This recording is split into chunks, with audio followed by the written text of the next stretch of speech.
But yeah. Well, I think also the problem is that um, historically, I think this is not scientifically. I think if you have high testosterone, the less you want to be around kids. So I think that's why, like, they all leave their families.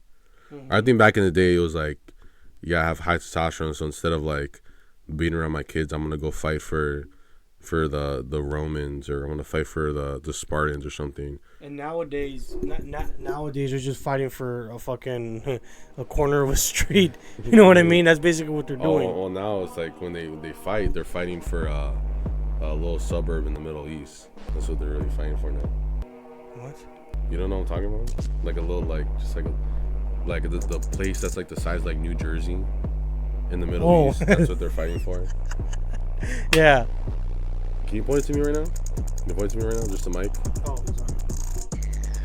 Welcome to episode 6 of The Black Truth. We're back. Been a while. It was like 2 weeks. Sorry, I had to take a little absence. And because I have to take an absence, I'm basically carrying the whole show for production wise. So, you know, we had to take a little break. But I don't think anyone's gonna notice that. I think we have like 5 fans at this point, maybe. Yeah, I think we got like 5 solid fans. Five fans who are watching every episode, at least every like 10 minutes or whatever. But yeah, lots been going on from the last episode. Obviously, the last episode, it was before, like literally the day before Trump got inaugurated. But now we're got him in. We got him fucking in, guys. well, we got him in like. Well, I mean, yeah, but like he's officially in. Oh, well, I heard people saying that there might have been an assassination attempt from election day till inauguration. Oh yeah, well that's why they said they made it indoors. I thought it was actually cooler indoors because like you got to see all like the paintings that they had, and all the Masonic fucking symbols everywhere. Well, I didn't see that because I don't think they were like recording the floor. Really, I think it was just all. I think it was just all above, not like all above like and below, but just like they were just like recording above. So I didn't really see all that like imagery. I was kind of focusing more on like, I was trying to watch the thing and I was like, where's Theo Von? Where's Jake Paul? Because I knew they were in the audience, so I was kind of like looking out for them. I was looking. Who the fuck was I looking out for? Because I was looking at the clips and I was looking for like, fuck, who was it? I don't even remember. Oh, I wanted to see Obama. That's what I wanted to see because they were chanting it up at the funeral. I think he was on the other side. He was. But then what's her name wasn't there either, which is weird. Mike. Yeah, like he took an absence too. I don't know if he had like a little basketball game like going on at the same time. So he was like, no, I got my own priorities. Yeah, funny. I was doing a Barack Obama accent with that. I got my own priorities. Fuck Michelle Obama. She's just. Why wouldn't she show up? That's like these guys always talk about how it's like, oh, it's unpresidential how this happened, blah blah. But then she won't show up to a funeral, and she won't show up to, like an inauguration. I mean, I like it when what's her name Melania does it because she's just like autistic. I think. She's just silent during the whole thing. I think she's autistic. That's why the son's like that too. You just. I don't know. I do think there's a double standard with I think there's a double standard in the mainstream media. Like whenever like somebody on the right does anything like maybe offensive or taboo, they want to blow it out of the fucking water, right? And whenever people on the left do anything, it's like, oh well, you know, they have like a million fucking excuses for it.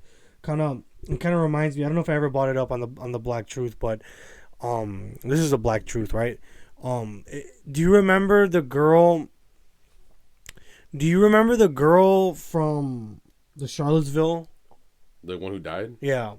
Yeah, Heather Heyer. And so, do you remember how basically she became a Catholic saint after that? Yeah. So she became a Catholic saint. You know, we had some like great grandson of I think General Lee, who was he was a priest. He was a reverend or something for the Lutheran church. He was a full on priest too, or whatever reverend. He had like the little white collar and everything. He basically went on the Grammys to talk about how, you know, racism is bad and all this.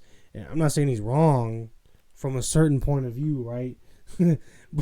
but basically she became a martyr after that. Yeah. But then fast forward during January 6th, do you remember that one Ashley girl? Babbitt. The one that got shot in the head. Yeah. By the cop. Yeah. Everybody was making fun out of her.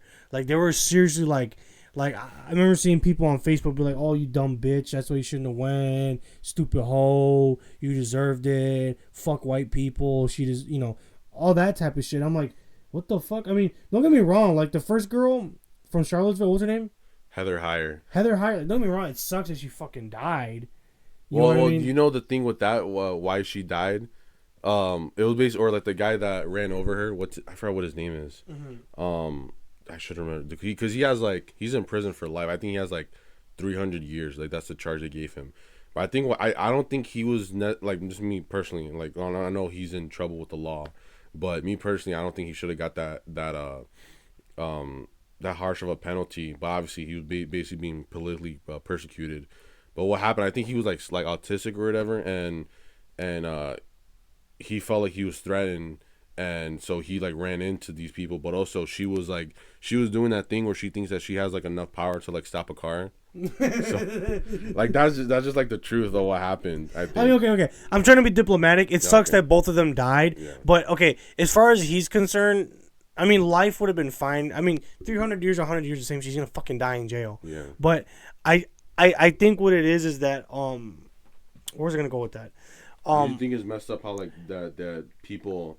They think one side is okay. Yeah. Another side is and then it's this always goes back to the same thing that I say that Westerners, we don't know what love means. We don't understand what love is because we think of love from a Disney superficial lovey-dovey, be kind to everybody. When Christian love is not very lovey-dovey or whatever. But the reason why I mention that is because like I said, these people on the left or just people that are apolitical but are brainwashed by the machine, they make fun out of her, and it's what the fuck? What happened? I thought that I thought that every life, not every life. I thought every life mattered. They're both white women, right? They were both innocent. They didn't deserve it, right? I think what they're been brainwashed into thinking is that one person tried to take over the Capitol. So and then this guy. But my thing is that, and I've said this to people before. I don't care if they try to take over the Capitol. It's not a fucking church. Well, the thing people also been brainwashed into thinking is that that's a sacred place when literally the Capitol is like for the people. It's paid for by tax dollars and everything. And if you want to be one of those guys that thinks that we have the right to everything in the country, which we kind of do, then you shouldn't really have a problem with what happened. That's an interesting take. I've never heard that one before because for me it was.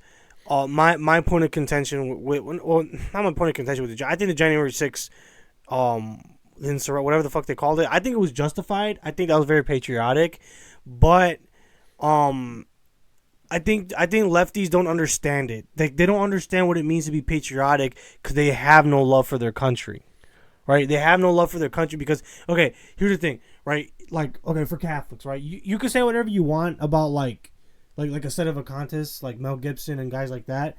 You can say whatever you want about them because a lot of Catholics are oh, don't listen to those guys or yada yada yada. But they're so zealous, they're so full of zealous for the Lord and the church that they'll throw their reputation on the line, they'll throw their lives on the line for the glory of God, for the glory of the church. That's what these patriots fucking did. They're like, no, we want our president, which is Trump, who was. I think it's not even just that. It was that they felt during 2020, they felt like they were getting all this shit thrown at them, all this this COVID stuff that was overblown and all this, and they saw what happened and they're just I don't think that guy got the president the right way.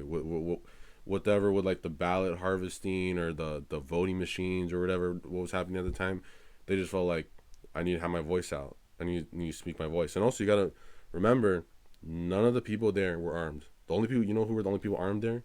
Ooh. The police officers, the Capitol officers. I didn't even know that none of them were armed. They the thing that they like to overblown is the fact that some people they grabbed things, mm-hmm. and so technically they were armed in some level, but they didn't have guns, or no one was carrying guns there.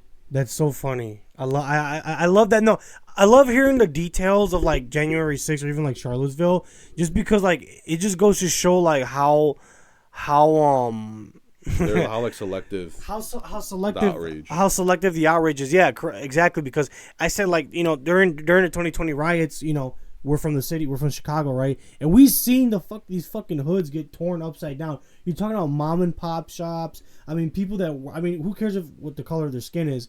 People that work their fucking ass off their entire life to build build their company, build their restaurant, their store, whatever, whatever it is, and then you have it get torn down by these fucking looters. They weren't even protest. They weren't even fighting in the name of liberalism or democracy or the republic. They were just fucking looting. And where's all the outrage for that? There's no outrage at all. Yeah, and the reason why is because they're brainwashed by the machine.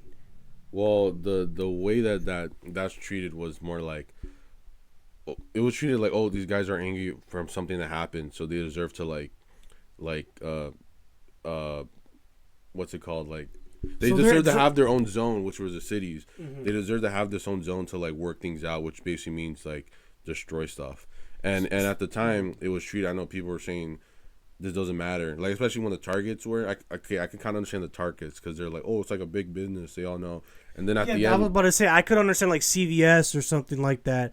Or I don't know why I said CVS, because old people need to get their fucking medication. I can see like a Target or a Nike store, but a mom and pop shop is a whole different.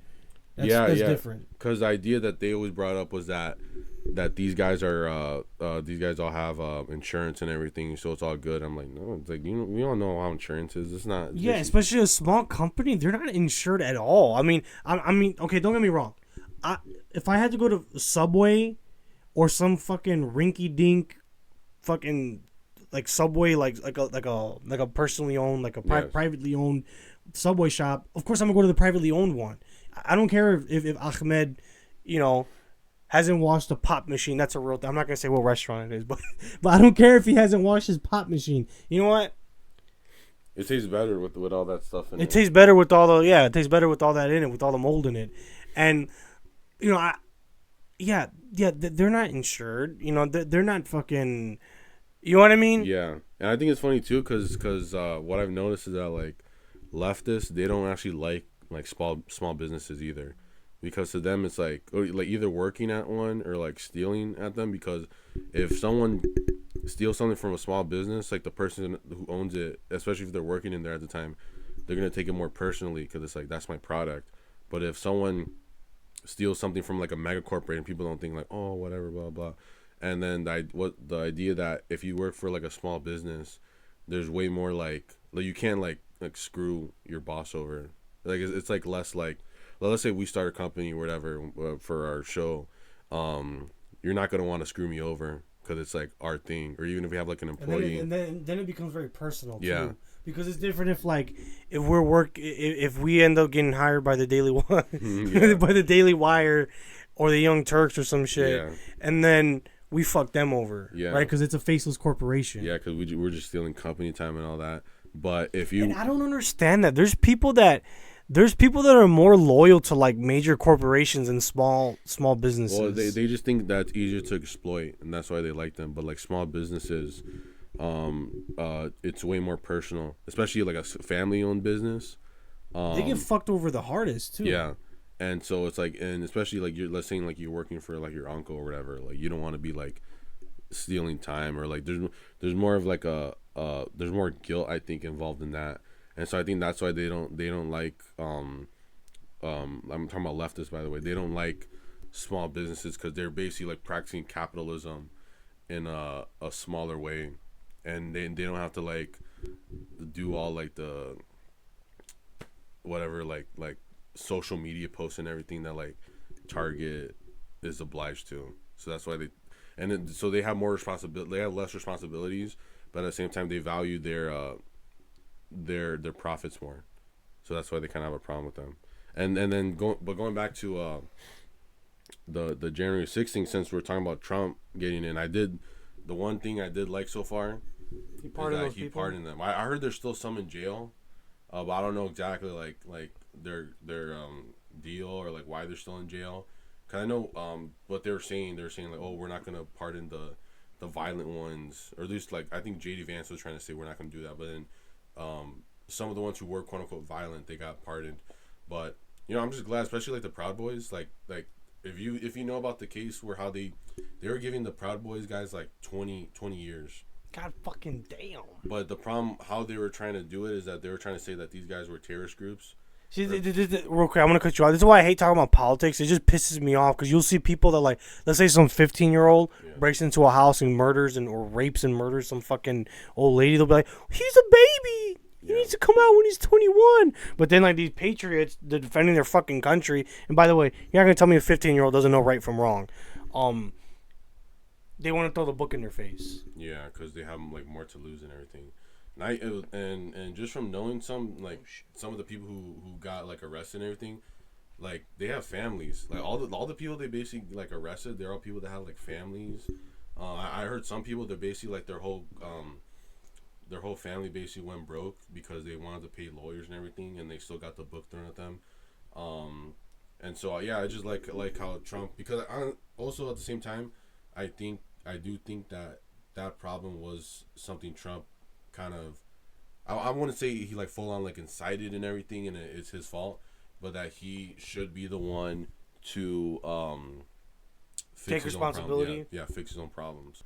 Well, yeah, so my thing again about, January 6th, I just think it was good that, Trump, he stood on business, because again, like the main fear that, I was having is that he was going to like completely like sell out once he became president, and he wasn't going to like fix any of the problems that happened over like the past like 5 years or so.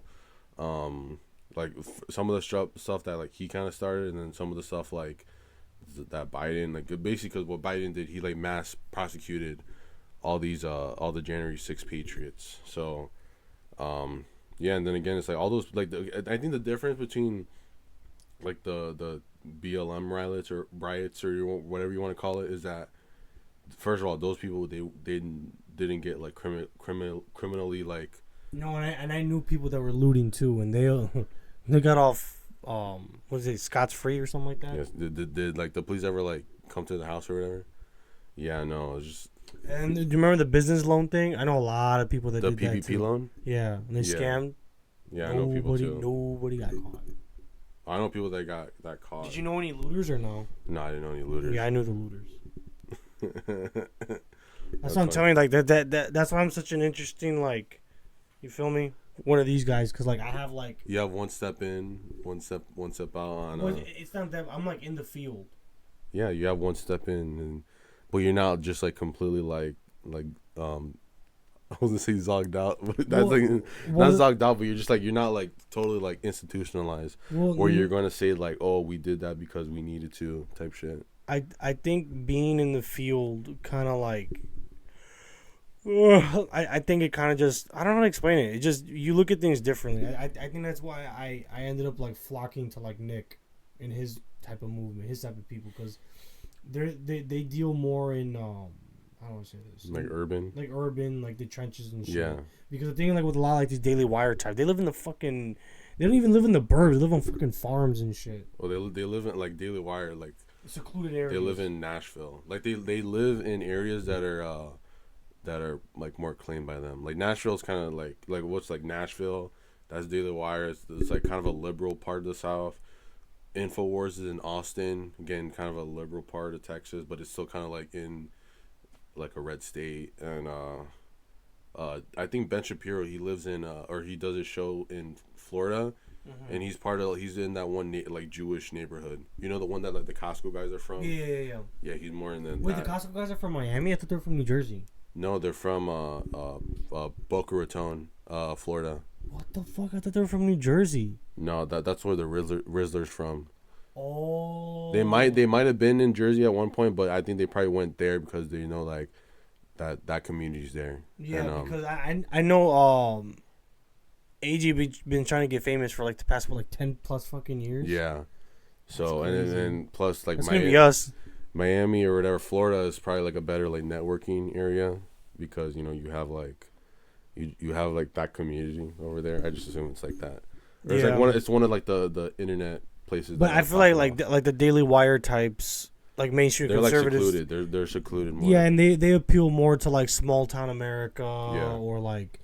And they're selling people like beef jerky. Yeah. And I like, don't give a fuck about it. I gotta go to 7-Eleven. that's why I didn't know. I kind of know we're gonna talk about this next. The Brett Cooper revival that happened Perfect segue. this week. So I think the trailer came out that she was gonna come back, like, and then like I just think it's funny, real quick, that her and Candace both had fucking trailers. well, it's a big deal. She probably copied her at the same time, like, yo, this is how I'm gonna make the comeback.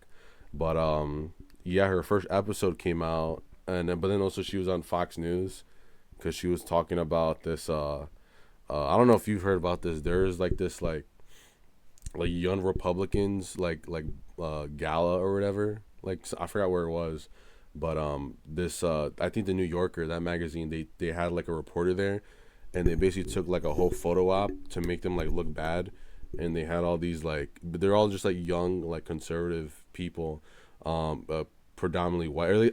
From what I heard, that the pictures they took to make them look bad, they made them look more like all white, but then it was like there were like blacks there and shit. But like I noticed now, like the way that those people responded, they weren't even trying to say like, oh, look, no, we did have blacks there, blah blah.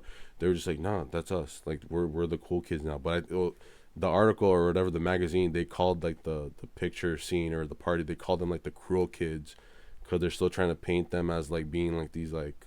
Well, I think what makes this group so different is that these like young conservatives are more like online, and they know like the lingo and everything, and so toilet, like stuff like yeah, stuff like that. So they're able to like have some sort of gravitas, but then at the same time they don't. I feel like that's always been a thing about Republicans.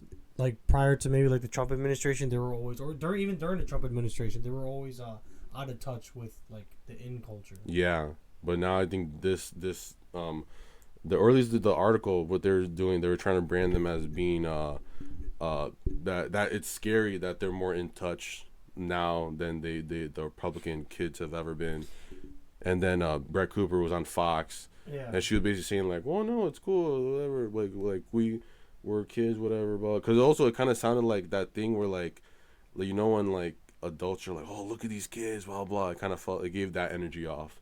Except in like the opposite direction, where it's like the pendulum is gonna swing. It's gonna swing, but it's gonna swing weird, because like now all the out of touch people are gonna be all the fucking Democrats and shit. And I think they really are out of touch too. Yeah, but also it's funny that they that whole thing has been flipped now, and now what we're getting now is just all like these old like Democratic boomers, telling like kids like, oh, don't do this, don't go to this thing, blah, don't wear that hat, blah blah blah.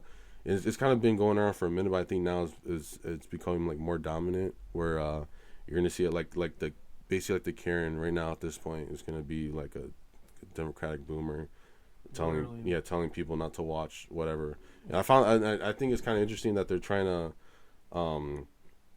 one of the things that they're trying to like kind of push onto people is to make these like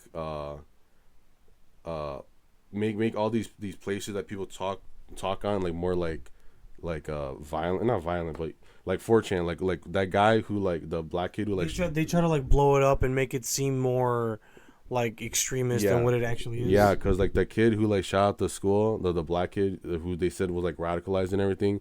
I heard after that came out, like all these people were saying like, oh, this is why we need to ban 4chan. We need to like have censorship on like X and everything, because now like they're trying to make these sites more like fringe than they actually are, because like 4chan is like it's kind of like when boomers back in the day were crying about like Call of Duty and GTA. They're like, oh, if your kid plays GTA, he's gonna be a rapist. Yeah, and so they're kind of trying to shift that energy into saying like, because what they're saying with this kid, they don't want to bring up like the race thing, I guess, that because it doesn't fit their narrative. Mm-hmm. So they're just bringing it up that he was like basically radicalized by like Wojak memes and like and well, no, people have tried doing that before, like blaming Call of Duty because like let's say like you had like a kid that like killed his sister, or maybe they slaughtered, I'm not slaughtered, what the fuck, but like you would have like a kid that committed some like heinous fucking crime. It was always Call of Duty, and this is during like Call of Duty's height. I know all this shit. You feel me? Yeah. Like during Call of Duty's height, like there was this fucking kid, right? That I'll never forget this. seen the story rather, that he his mom grounded him from Call of Duty, and he shot her. He shot her and killed her, and he tried to rape her too. That's crazy. Yeah, and then all the headlines are saying like, "Oh, kid kills mom because of Call of Duty."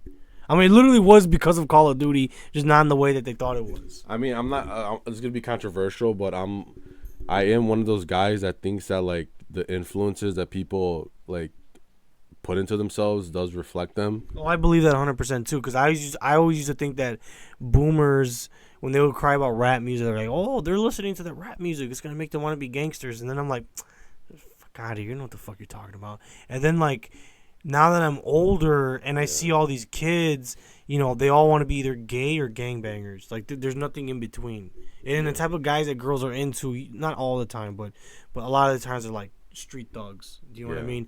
And yeah, and I think that comes from the music industry pushing gangsterism, if you want to call it that. Yeah, but there is truth to that. Yeah, but I feel like most people they need to admit that. I don't necessarily think it's like we should be censoring stuff on like a big level like that, but I think we should admit that it does play an effect on your personality. Like well, it's the same thing like with the Muslims. The Muslims, like certain schools of Islam say that music is haram. Some say that music isn't haram if it's not degenerate, right? So like, okay, let's pretend you're listening to like Mozart, right? That's okay. Or even if you're listening to like Imagine Dragons, yeah, something like that. Like, it's not vulgar. And here's the thing: not only is it not supposed to be vulgar, right? Because Christians are like, "Oh, he said fuck," so we can't listen to the song. It's not about the vulgarity. It's about the message that's being presented. Like "Yummy" by Justin Bieber. Yeah. Does he curse in that one or no? No, right? No. But "Yummy," she got that yummy, that yummy yum. You feel me? Like, that's haram. That's what I'm thinking. Did you hear that new Bruno Mars song? Yeah, with Sexy Red. I like people were saying. I saw a clip of it. That was it. No, well, like people were saying, like, people who like Bruno Mars, they were getting mad at that song because that's like the most vulgar sounding he's like ever sounded in a song. And like I heard this one person was saying like, "Man, I don't like he did this song because I be playing Bruno Mars with my kids." And then some girl was like, "But he has songs like Grenade that's equally." I'm like, bro, come on, like that's not the same. Like, obviously, if you like look at the words, like, oh, he put a grenade on him. Oh, it sounds like violent. But this is his most vulgar song. I just realized that. Yeah. And well, the theory people have is that he's like either he owes like the record label money or he has. Because he's a gambler. He's like a really bad. Gambler. Yeah, the gambling money. And so he's Puerto Rican too. So that's why he's. So that's why he's been having to do all like these random songs and collabs with everyone because he's like. I mean, you would have thought that Uptown Funk would have like. Well, it would have kept him good for the rest of his life, but he was like, "Nah, I want to gamble all that shit away. Yeah. I'm gonna lose all my money in Uptown."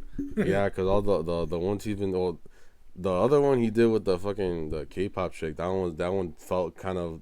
If both of these ones kind of feel like the same way, like he's like selling out to like please this like genre that he's not really in, but at the same time he does kind of deliver. Like, it's not like it was like a bad song or anything. Like, he's a good fucking. Like a feature artist or whatever. He's a great artist. But yeah, it's just funny how he's like what's next? He's gonna do a song with like Dave Blunt or something. He's gonna be like that down bad, and he needs to do a song with them or something like that. I can't put down the cup. I mean, but going back to the whole kid music being haram. Music being haram, yeah. I just think it's naive. Like, if you're an adult, I understand if you're a kid and you hear like, I don't know, like Trump saying, "Oh, frankly, we need to ban the music. We need to ban the video games." Kid, I understand being mad at that. I understand being mad when you're like a kid and you're like, why are they trying to censor this anime? But once you become an adult, you gotta kind of be honest. You kind of gotta. Yeah, I'm not gonna lie to you. Listening to rap music, especially because like when I was in high school, obviously in the fucking city, drill music was at its fucking. Yeah. At its height, you know what I mean? It influenced like the way people dressed. It influenced the way I fucking dressed, the way I talked, and everything. You know what I mean? It's funny because like now when I do try to talk like hood or gangster, I can't. I just sound stupid because it influence. I mean, I still dress like one, but still, it's. Yeah, I mean, look, I even got the fucking True Religion shit on right now.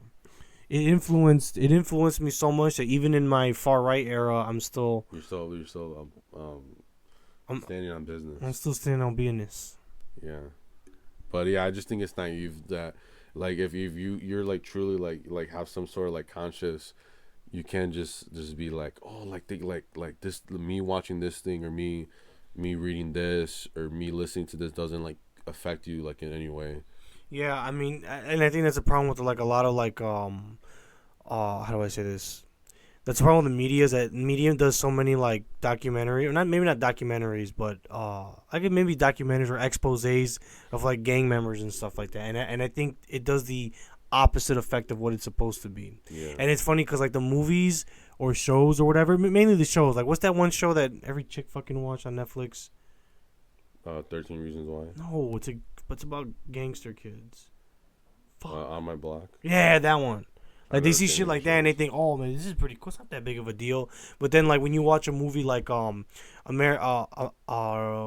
Me, where the top gangster, the top fucking gangster, the main character of the movie gets his cheeks clapped, like his mom. Oh my god, I just realized there's so much rape in that movie. We need to watch that movie. It's you know what, we should watch that. But no, the first 10 minutes, right? They get his mom gets assaulted, right? Then he gets assaulted while he's in jail, and then they assault somebody else, right? Some Italian kid, as like retribution, right? And then like when I saw the movie, I'm like, God fucking damn, like I don't understand, like if you're a kid and you watch that movie and it makes you want to become a gangbanger. Yeah. Like the Blood In Blood Out, you ever heard of that one or no? No.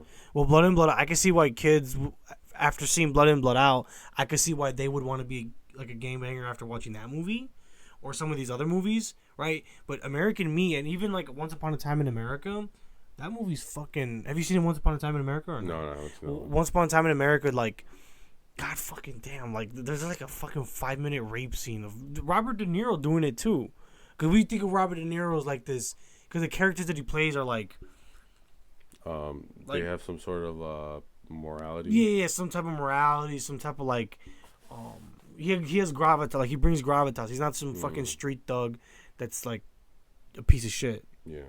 But in this movie, he's like a piece of shit, like street thug basically. Yeah. But going into our next topic.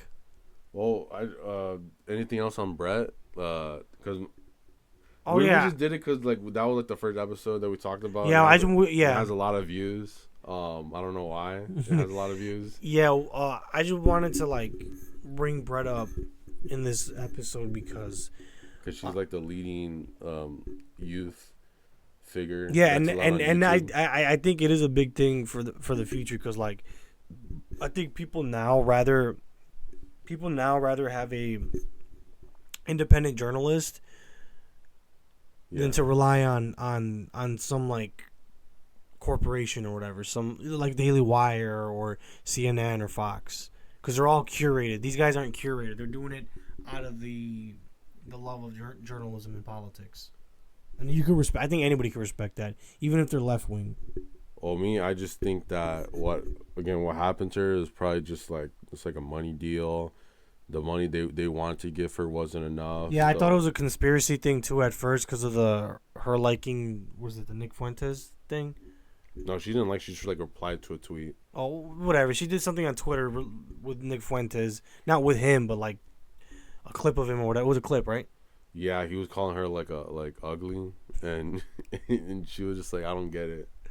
And then he said like her face was weird, which it is. And then what's the other one? Oh, didn't she donate to some Palestinian? No, I think it's the most she liked like a Candace tweet about Palestine. Yeah, so I thought it could have been that, but like, nah, it definitely was that. It was just a money thing. They just didn't value her. Well, I think it's a money thing, but also she realized that she can probably talk about other things now that she's off the Daily Wire, and it seems like it's independent now. But it doesn't seem like anything's kind of changed. Like she looks like she has like a high quality set and everything. I don't know. She probably has a team. She has a team probably helping her. Yeah. But now she's not going to be boggled down. She's not going to be chained down by what Daily Wire wants her to say and not to say. Well, I don't think she really at first probably she didn't really care about that. She was probably just like, well, I got this opportunity. I'm gonna talk. She probably literally got like all the topics from like Daily Wire, like what to talk about and everything from her producer and everything. That's probably what happened. But now that she knows kind of how to run things, she might go off. I don't know. Her first episode she had was kind of weird, because it was basically like her defending like people who used to be liberal or who are liberal and are coming to the right, and she was basically saying like oh, we shouldn't cancel these people because she doesn't want the right to fall apart, basically. Because she was saying that so she was saying something along the lines of like, we can't keep attacking each other because then we're not gonna have anything to defend ourselves with. We're not gonna have a group of people to defend ourselves with. But what she was really saying, if I'm being honest, I only saw like half of the video just because I don't like hearing women talk for so long. I just can't take that. But for what I was getting is that to her, what's more important is if celebrities come to our side, whatever. Because that's her whole show was just talking about celebrities. So when she sees because the person she was defending, Whitney Cummings, she's like a comedian, podcaster thing, like totally not in like. Well, I don't know, because she has a lot of things with like Tim Dillon, so I'm and Kill Tony. I think she's been on Kill Tony a few times. Yeah, so I kind of respect her. She's kind of funny. I'm not. Yeah. Not just she's kind of funny. And she's kind of attractive, but her eggs are kind of like zero, so it's kind of like whatever. Did you see real quick? Did you see that post when she she put her baby and Tim Dillon, and she's like the real father of my child? I didn't see that. That's funny. See that? That was funny. Wait, didn't RFK? There's a picture of Tim Dillon. Oh yeah, and then he said Whitney Cummings, or was it a different girl? No, it was another chick. I thought it was Whitney Cummings, where he's like, oh, I can see why she made him straight. No, it's that one chick from the Red Scare podcast. But yeah, it was still funny. But yeah, no, it seems like what I don't know. It just seems like what Brett cares more about is like if celebrities are coming on our side, then don't shame them. Because I remember there was one video when she was on Daily Wire, she was saying that like I think I told before the one chick, the Lily Gladys, the chick who said broke niggas. Yeah, that chick. She was saying that like, oh, this isn't conservative or something like that. Like she had a video about that. So it's obvious like she'll probably throw like if people are going after like like Nick Fuentes or Beerson Beardley or Myron. Yeah, Myron. Like you think she'll defend Myron like that? Hell no. Hell no. So yeah, no, that's what it kind of seems like with her. But she is a powerful figure in the current climate right now. It's so funny seeing like how do I say this? Like when you see like very conservative women like boss people around. Yeah. Like doesn't seem very conservative to me. And then you have some fucking brown guy that comes up like, bitch, shut the fuck up. You don't tell me what to do. And then some fucking like white knight will be like, hey, we don't do that over here, pal. No, literally. Yeah, that's funny. I've literally heard like white guys say stuff like that where they're like, oh, well, we're not in your country where the men run stuff. You know what I mean? Like, they'll be like, my wife is the boss. Well, I think that's how we do it in America.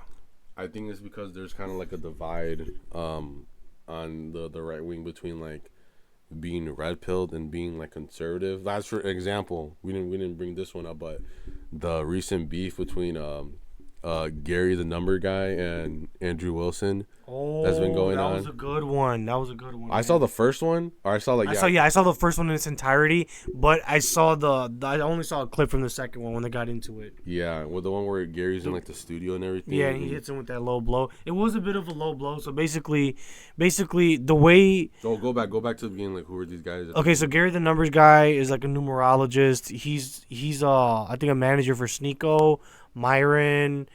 He does like numerology and astrology readings for a lot of celebrities too.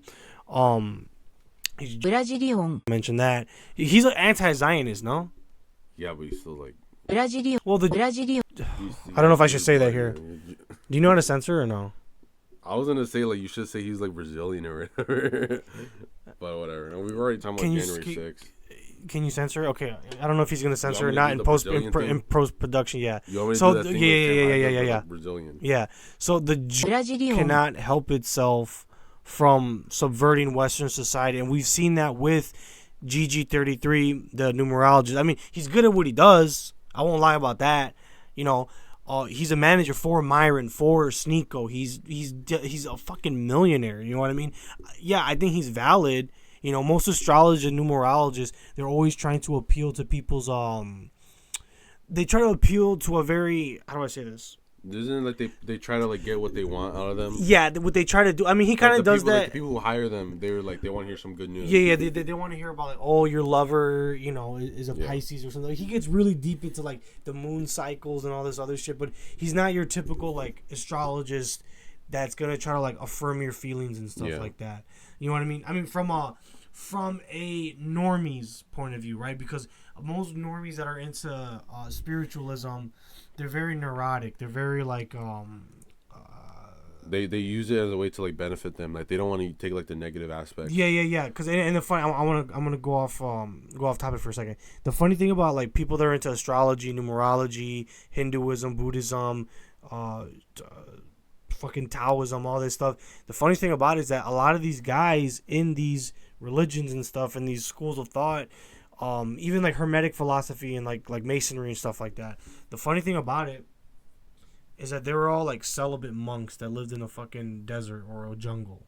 Like they weren't out here, you know what I'm saying, with fucking bitches and stuff like that. Like they denied themselves of the flesh. That's why a lot of these people that got into New Age spiritualism ended up becoming Christians again, because they're like, well, it's the same shit, but one I use to fulfill my own desires, my wants, and my want, not my needs, just my wants.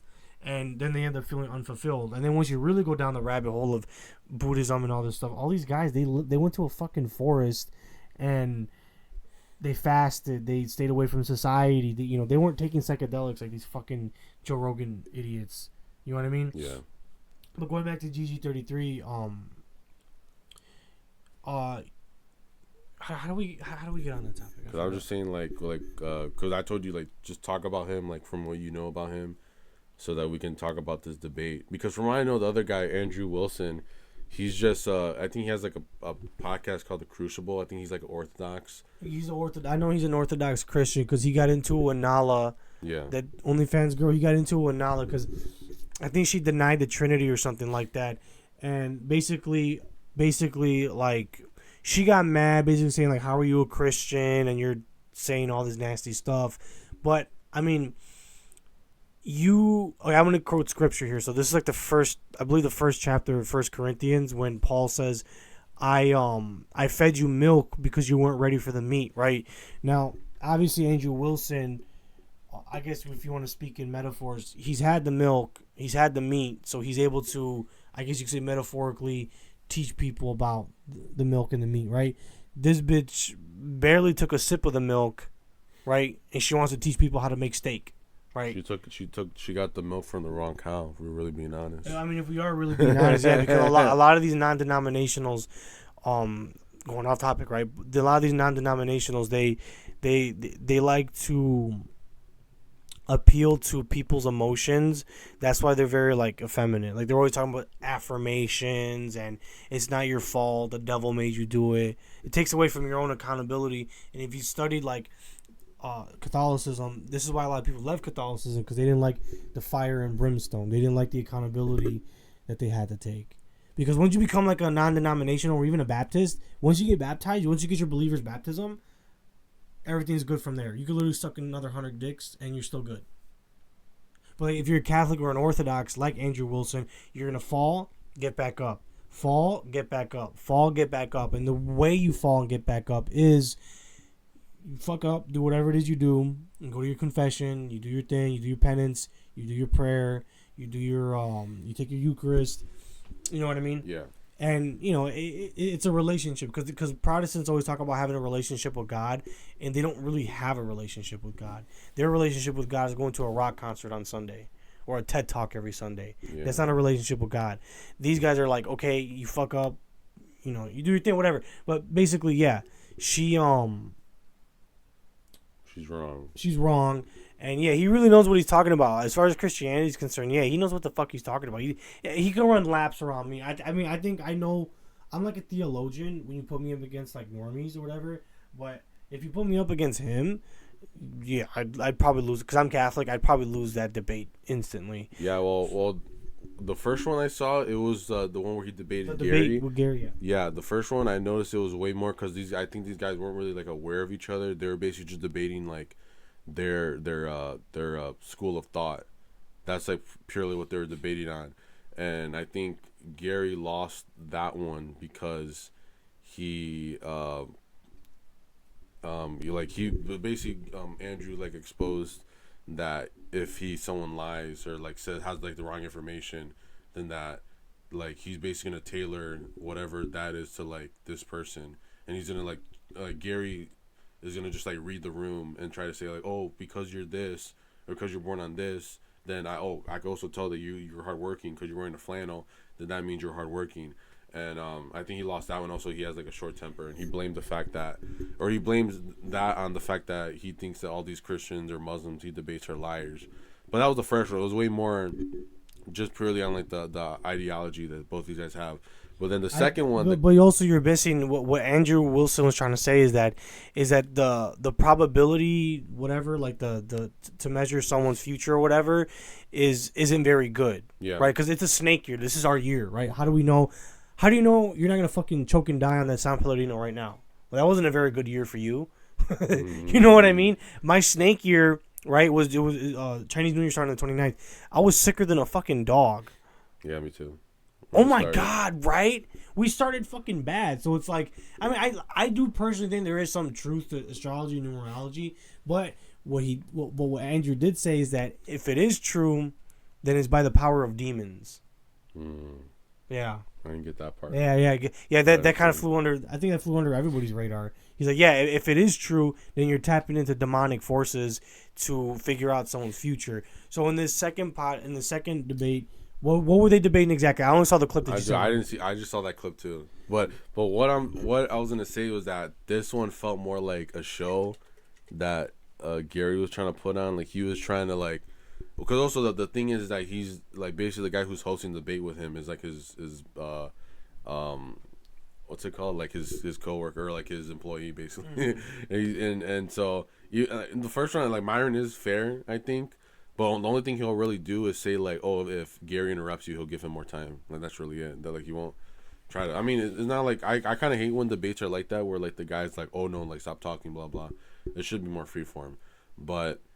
Gary tried to appeal to the Fresh and Fit fan base in that one. Like he was literally in the studio.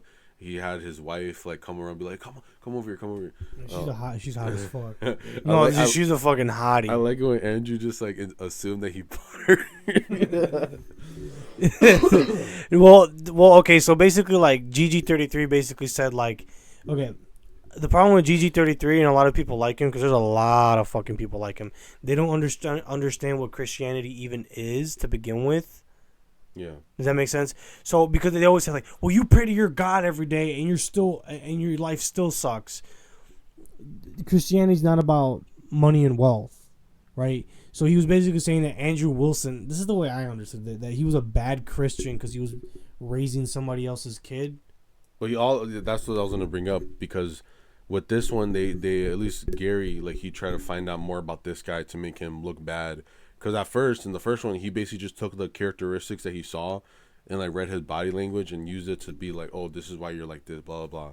But this time he got like a little bit of information because from what I know, he Andrew Wilson, like his wife, is not even I think her husband like died, and I think her son died from like the first father too or something like that.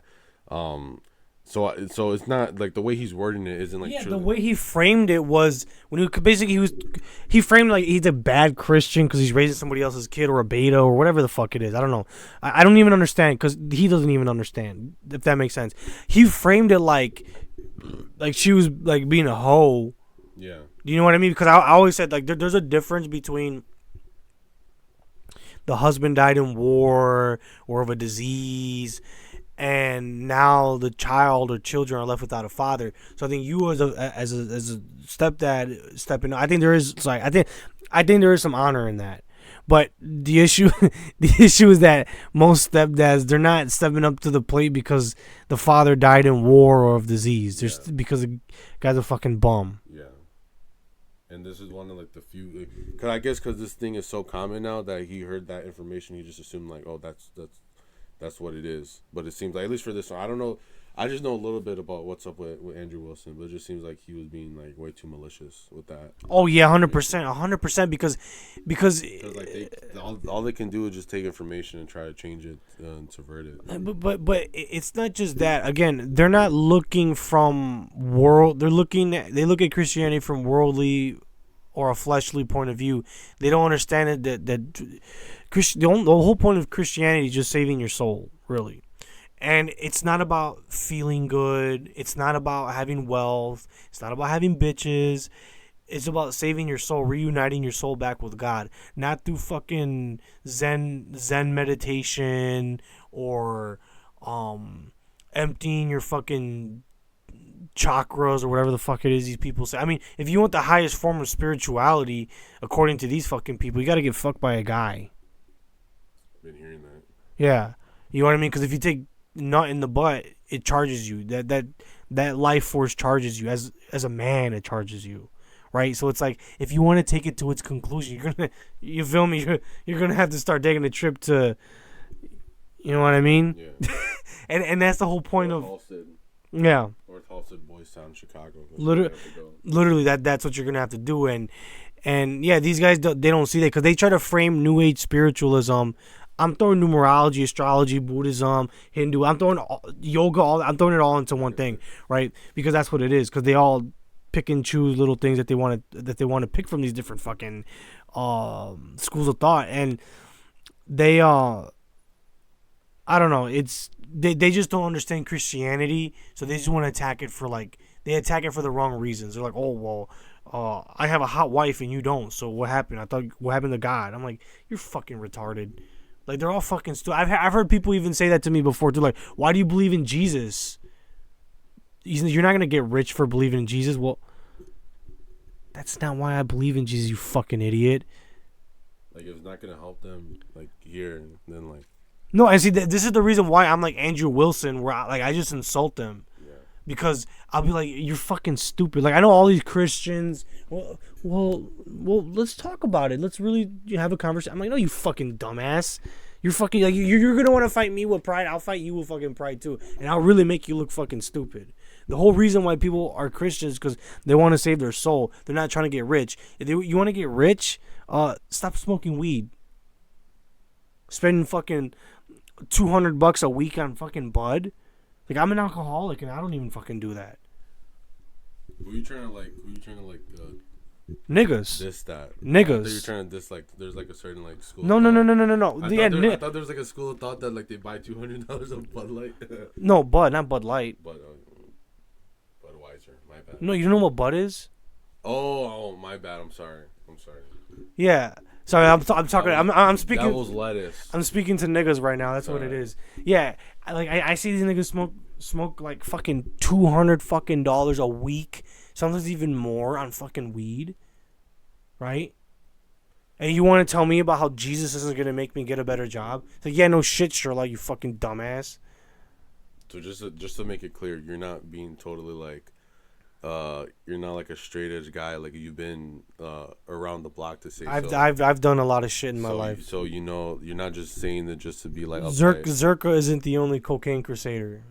But we're not even talking about just that. We're talking about like everything. You know, you've been around the block for, so you know that these things aren't necessarily. Yes, I've been on the earth. Yeah, you're of the earth, so you know these things. You're not just like. Cause that's how I'm like. If I just see anything, I don't like. If I see it and it looks weird, I'm just gonna shit on it.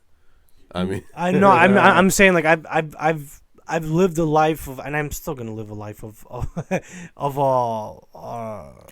indulgence. Yeah, but it's just, it's like when we're talking about with the media affecting you. It's like you realize, you understand these things are affecting you. Yeah, as far right as I might be, I'm still gonna wear Jordans. You feel me? Like, I'm not gonna start wearing fucking Red Wing boots because, I don't know, because some fucking. Matt Walsh or some faggot on the Republican side wears that shit. But no, yeah. Whenever I argue with somebody like GG33, I never argue with them from like a place of like humility, like, let's really hear this out, right? Yeah, my wife had 2 children from previous marriages. I'm like, no, you fucking dumbass. Her fucking husband died. Yeah. her husband fucking died. I don't know about the second one, you know. And the whole point of Christianity is you're saving your soul. He's helping two fucking kids that probably would have been living in the inner city or some shit. Probably would live in a shit life because they don't have a father to provide for them. You know what I mean? That's the Christian thing to do. If those men passed away due to some, you know, like disease or something, right? You know, I get it. But they don't see that. They don't see that shit. They don't see it at all until their fucking life falls apart. That's why I don't argue with people like, well, let's really sit down and think about how these things work. Like one thing I love to do to secularists, because everyone sends their kids to public school, right? I always love shoving it in their because they always talk about God. But yeah, man, I'm Catholic. Like I'm proud to be Catholic. But you know the priests molest kids. You know they're all child molest. I'm like, no, more like I think they say like 1,000 times more. Yeah. Your child is 1,000 times more likely to be molested by a public school teacher than a public school than a Catholic priest. And they're like, yeah. I mean, some people were like, yeah, that's true. I'm like, you're sending your kid to go get raped at school. Yeah. And then some people it fucking hits them when you say that because we all have family that teaches, right? Yeah. Everyone has at least one or two family members that are teachers, whether they're PE, whether they're whatever, right? They're teachers. They work at schools and shit. I'm like, yeah, they're fucking child molesters.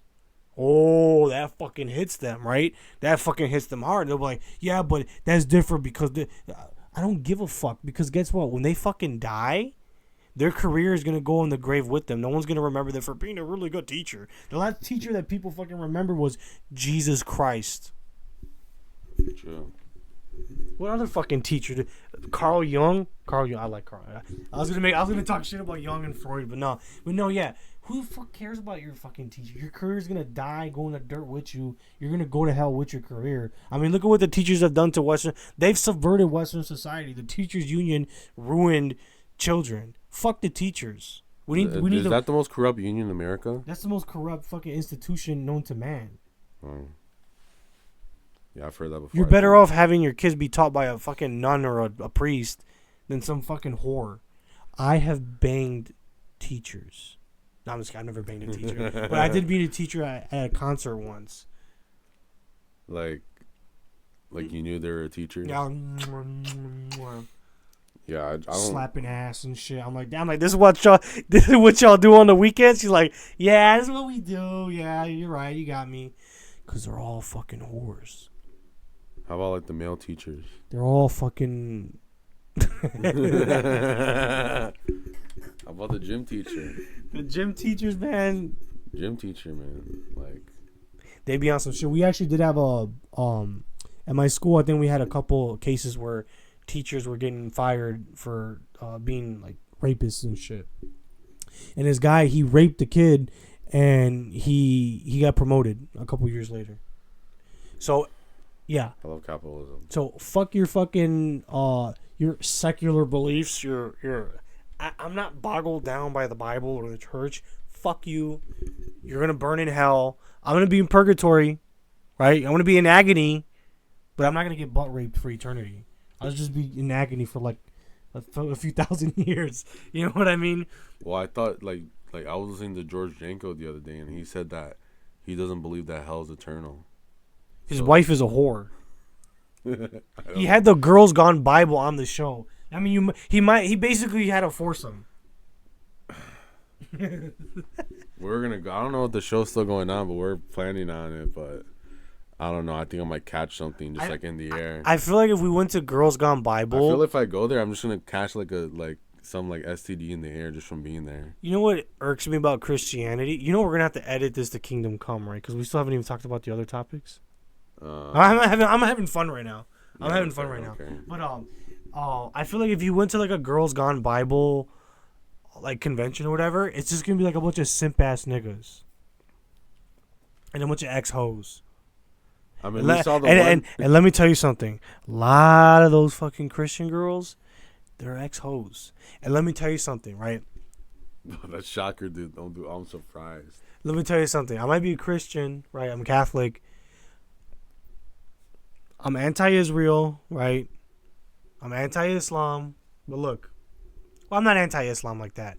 but I want to live in a Christian nation. That's what I should say, right? But I would rather marry a Jewess or a Muslim than I would marry one of them before I'd ever marry a Christian. Because I could force them to. Run it back, Turbo. I could convince them to become Christians, right? Because I think I'm pretty good at apologetics, considering I don't know much. And they're submissive. They're feminine. They're hot. If you want a Christian wife, she's either ugly or ex-hoe. Or both. Yeah, no, I just don't. And then you go to Catholics or Orthodox, just a bunch of fucking. I'm gonna say it. You know what I'm gonna say, right? What? A bunch of fucking incels. It's a fucking sausage fest. Yeah. It's just a sausage fest. Is all it is. Like you might as well be like a monk at that point. Literally, literally. That's why I always said, quote me right now. Right now. You can fucking clip this. T-shirt. Make it a t-shirt. Clip this right now. If I don't get married, or if I don't have kids by the time I'm like 56 years old, I'll probably end up becoming a monk or a priest. Oh, I thought you were gonna say your other catchphrase. If I'm not. Oh no. If I'm not celibate, if I'm not pimping, I'm celibating. But that's me as like a layperson. You know what I mean? Like just, you know what I mean? That's just how I live my life, right? I'm always open to getting married and doing that. Of course, I'm open to that. But the current climate that we live in right now, I don't foresee that happening. Mainly because of, like I said, ex-ho. Yeah. These diversity laws. Just the law. They need to change the law. Oh, they definitely did change the law, 100%. That's really it. And like, I mean, here's the thing. I would rather be tied to my marriage because of the Catholic Church, not because of the government. Yeah. Like, I don't, if I was in, like, if I got married and then I got divorced, like, I would immediately, like, quit my job and start making, like, $0 an hour, so that she wouldn't get money, basically. That's what I would do. Well, if I would play it smart like Tom Brady, and I know some people make fun out of Tom Brady for he was getting cheated on, but he put everything under his mom's name. Oh, well, that's what who was it? Nav, you know that one like Indian rapper. Yeah. He did the same thing. He put everything under his. Wait, is that the one that goes, "I'm a black nigga"? No, I'm a black. Oh, I thought it was that one. Honestly, being honest, you actually look like him. But that's what he did. He put all this stuff under his mom's name. Yeah, because that's smart. I would do the same thing. Like, if our 10 viewers end up turning to like 10,000 and hopefully 10 million, right? Then yeah, I'm gonna put everything under my mom's name. Like, if we get a studio, it's going under my mom's name. Literally, she'll be like, "Okay, have fun, guys." But then if I get married and I'm like, "Oh, babe, maybe we should get a studio together, so we can continue the podcast." She's gonna want to put it in her name. She's gonna want to be like, run it.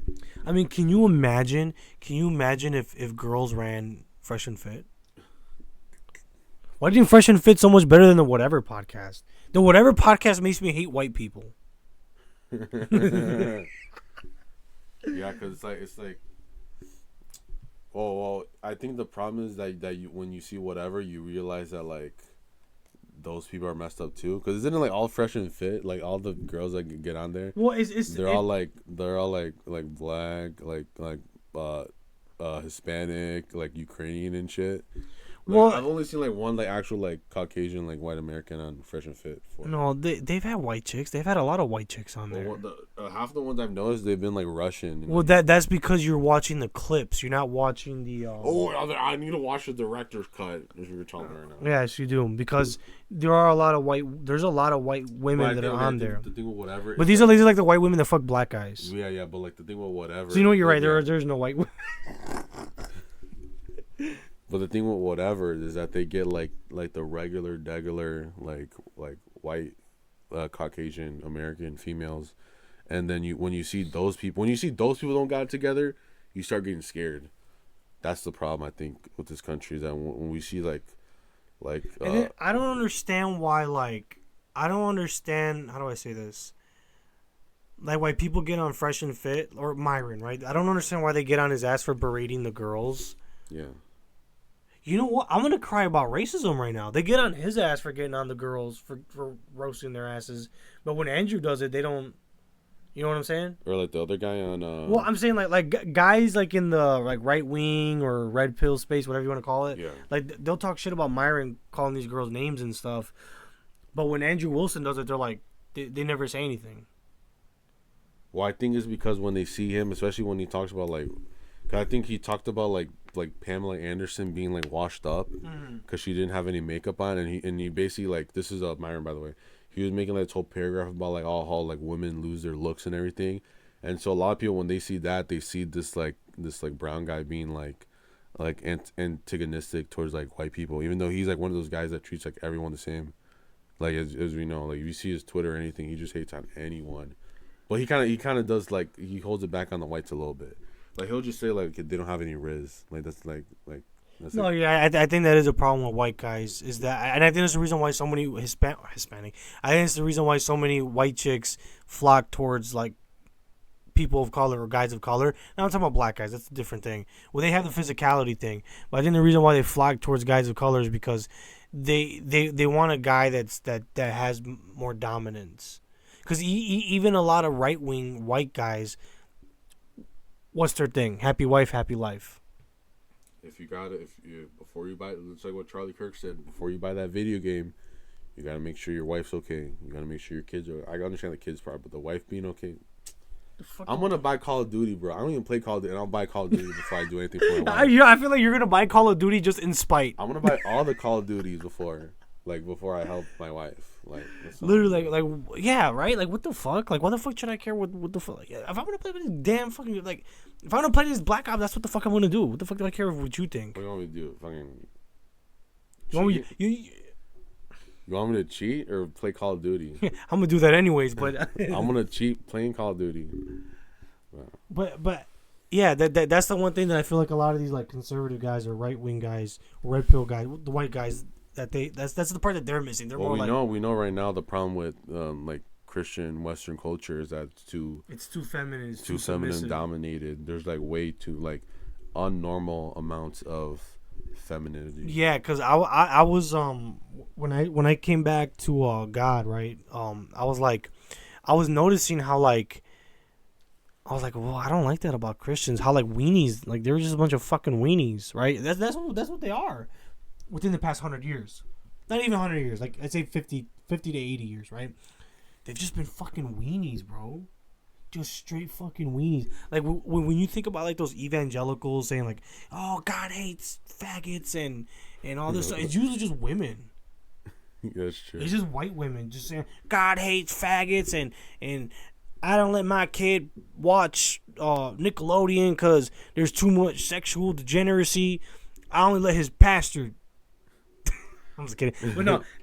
Well, that's why I don't like it when like women become like red pilled or like they become like whatever, because their thing just starts becoming like them being paranoid like about everything, because then they go like, oh, like what's in the food.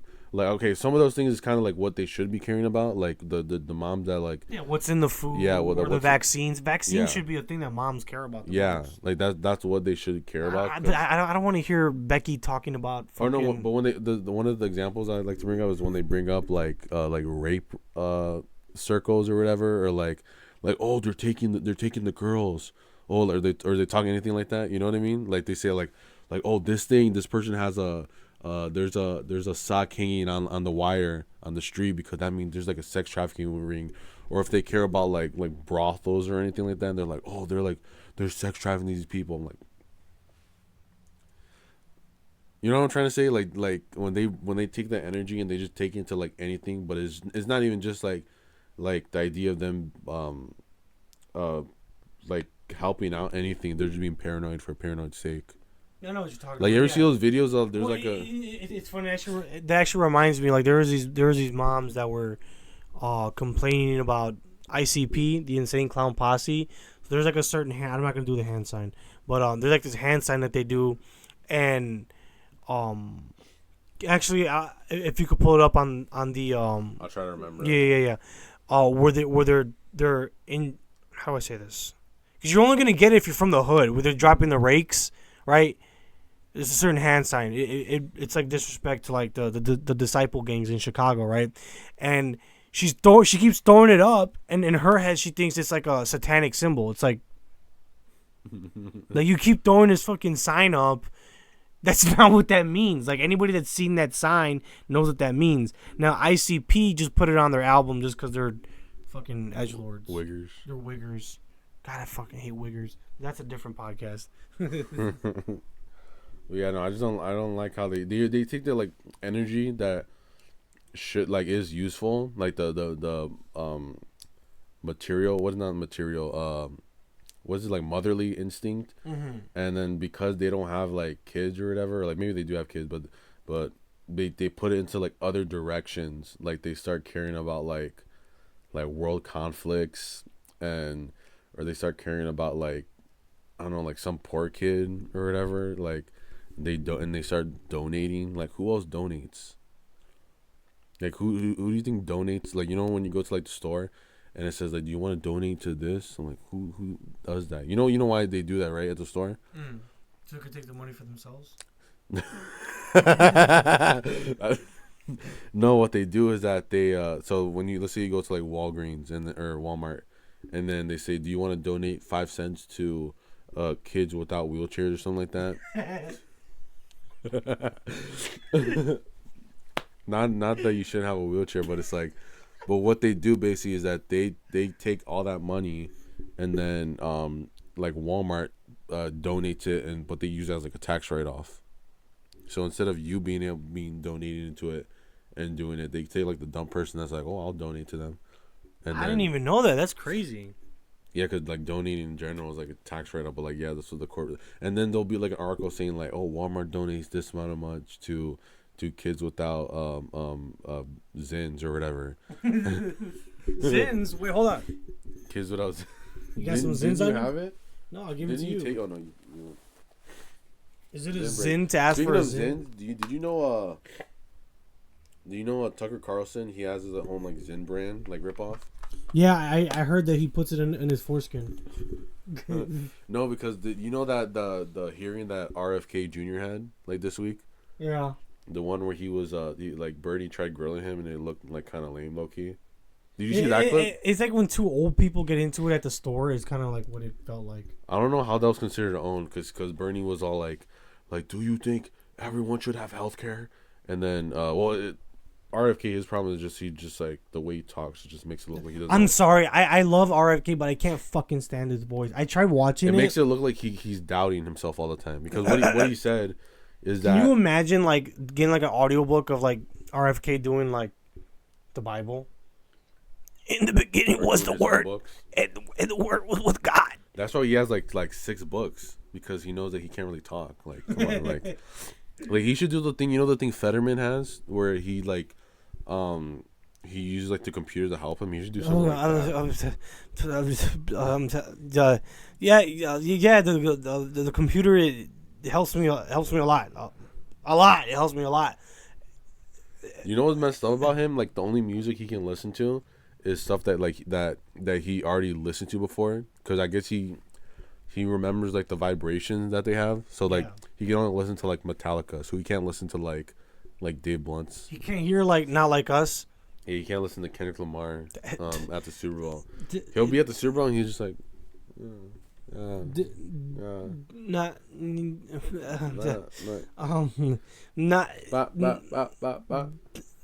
he's not like us. Not like us. Yeah. It's a really good song. It's very interesting, yeah. It's a cultural milestone.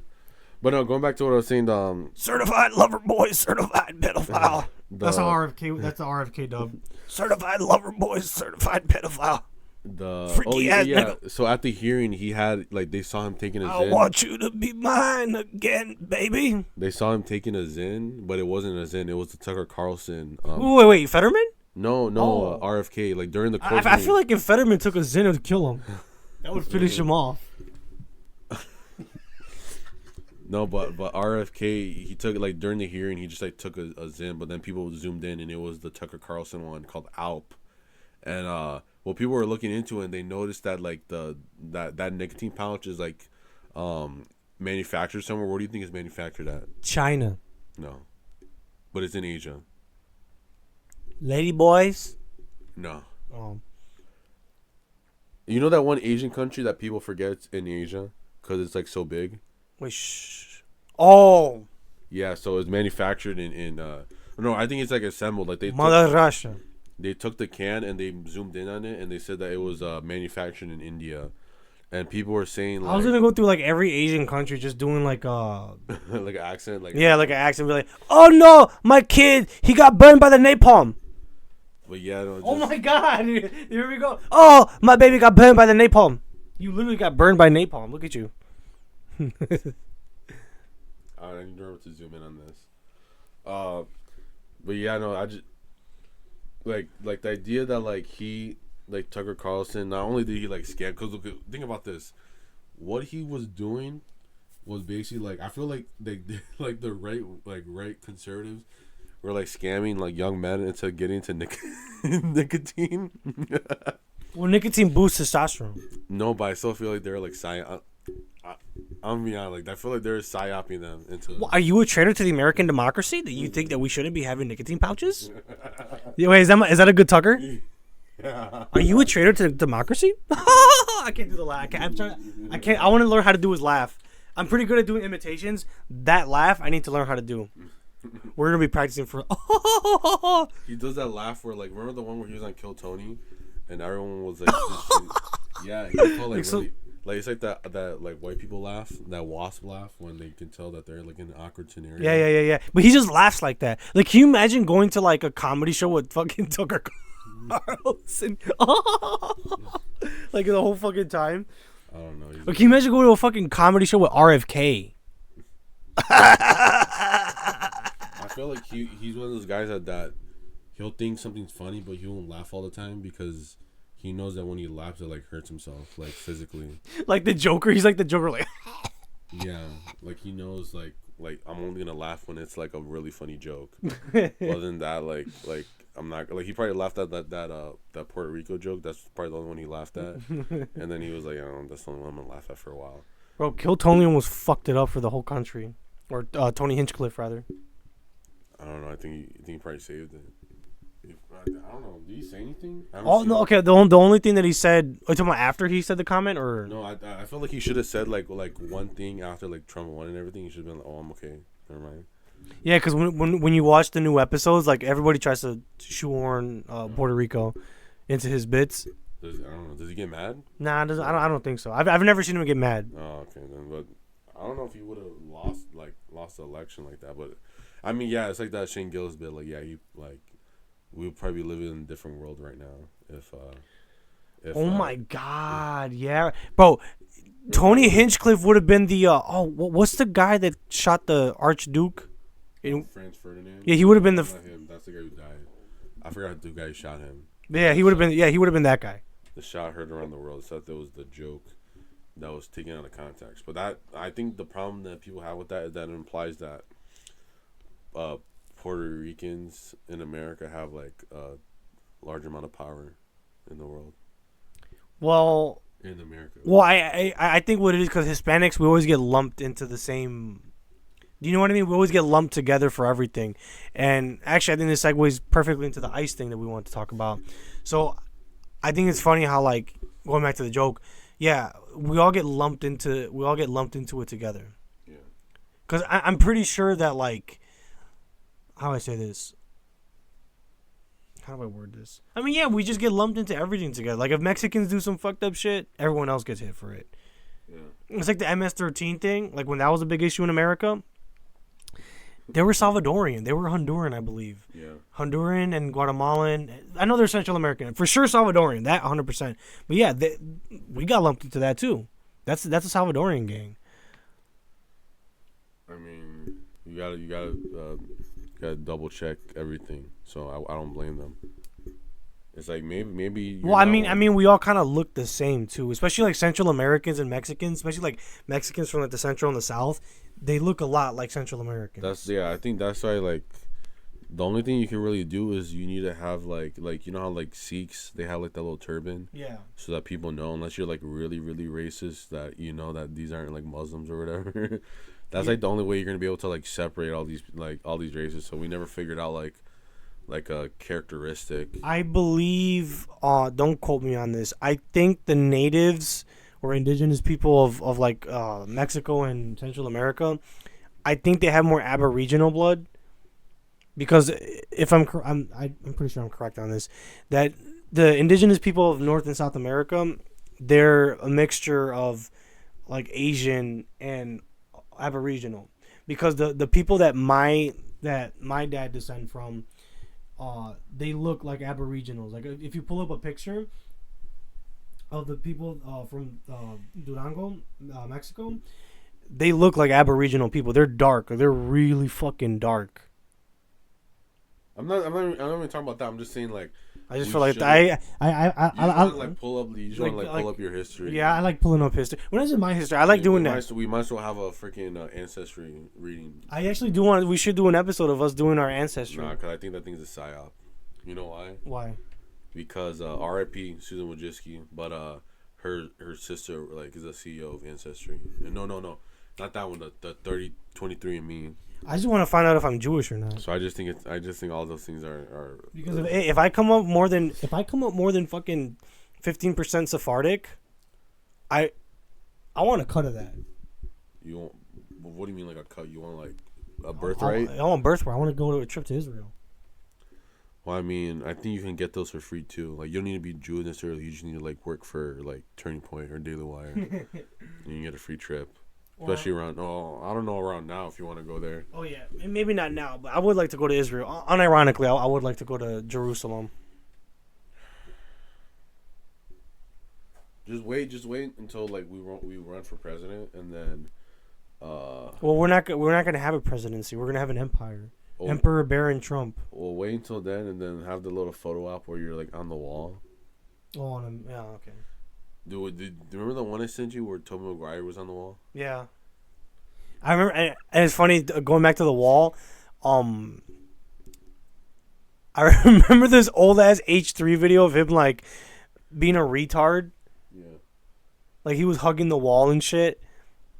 I don't know, it's funny. You want to segue into that? Well, we haven't still finished need to the talk ice. about the ice Yeah. part. So Look, our deal is that we just because it's on like TikTok and Reels. I think I don't really know about TikTok. I'm not on that spyware app, but I'm just seeing like all these like Latinas or whatever saying like, if you eat a taco, you shouldn't be liking it when all these people are being taken away. You shouldn't be posting it. If you ate Goya beans the other day, you shouldn't be talking about this. so Goya beans, I know they're based, but if you ate a can of beans yesterday, you shouldn't be clapping when these people are getting sent away. Like this is our culture. I think it's funny that people were protesting Goya when the president said that he supported Trump. The people were boycotting it, right? And I think it's hilarious because la preferida, whatever the fuck it's called. Can you put it on the... I think they know what it's La talking preferida, about. yeah. That one, their fucking employees were losing limbs and stuff. They were working them to death. Because I know somebody that was trying to... They're like, well, I'm not going to buy Goya no more. I'm like, why not? Well, because they support Trump. I'm like, you know that the people at Preferia... Their workers are losing limbs and working them to death, right? You know what I mean? Like you're what? Are you Like, sure they're just not like drunk on the job? no, guilty as charged. But no, yeah, but like no, they're literally abusing their work. Nice. No, because if you go, Yelp is that where they have like the job? No, LinkedIn. Yeah, a lot of people were complaining. They're like, yeah, the work conditions are horrible. So what? Like, how make them? It's like when all these dumbass Hispanic people got excited that these farm workers were getting their portraits put on the Nescafe. You know the Nescafe instant coffee. Or are you talking about like when you buy something and there's like a photo of like the person who assembled it? Yeah, no. Nescafe. Do you know what? Yeah, Nescafe? I know what that is. Okay. They did this thing. I remember a few years ago where they were putting their workers. They were putting the workers like, oh, this is Juan Montes, age 58 or whatever, and I just like I don't know why I said that. But like, oh, here's Juan Montes. He dug the beans or whatever, and then even back then, because even back then I wasn't like I was still pretty like neutral with politics. I'm like, this is fucking retarded. These people get paid like 10 cents an hour. That's why, because I remember one time. I think it's retarded that people are like, oh, they work hard for minimum wages. It's like, what? Maybe if they weren't fucking paying the minimum wages. That's why I don't like this whole like idea that, or this idea that people say that, oh, if we don't have these people here, then like how's the food and have. So what you're saying is that our economy is basically built off of slavery. Oh my god, yeah, right. That's basically what you're saying. It's like we need people. We need under. Well, you sound like the South now. That's what you sound like. This is the war of.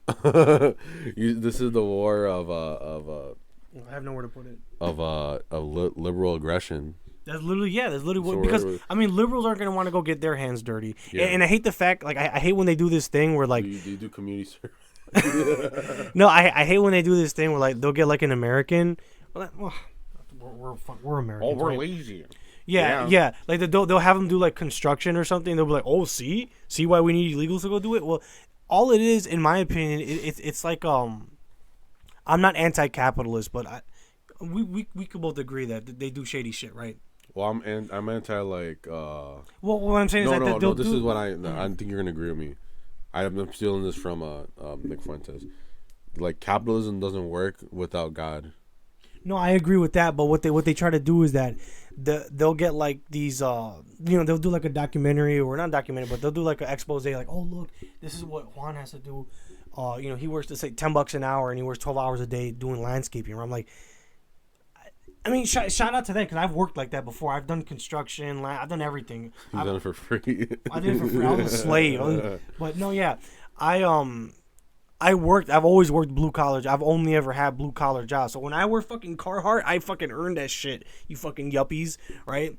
So no, yeah, they do work hard and all that. But it's like, why aren't they fighting for like reform? Do you know what I mean? Like, okay, motherfucker, like you guys gotta start paying your workers better. I mean, people back in the day could survive living or working for these landscaping companies or whatever. Now they can't. Yeah. Because they want to they charge these immigrants. They charge these immigrants like what, fucking $10 an hour. I mean, when I was in construction, I was making like $8 an hour. The minimum wage in Illinois at that time was $13 an hour. Wow. Yeah. I worked hard for my money. You know what I mean? And it's like, I don't understand, like, why wouldn't you fight for, like, reform?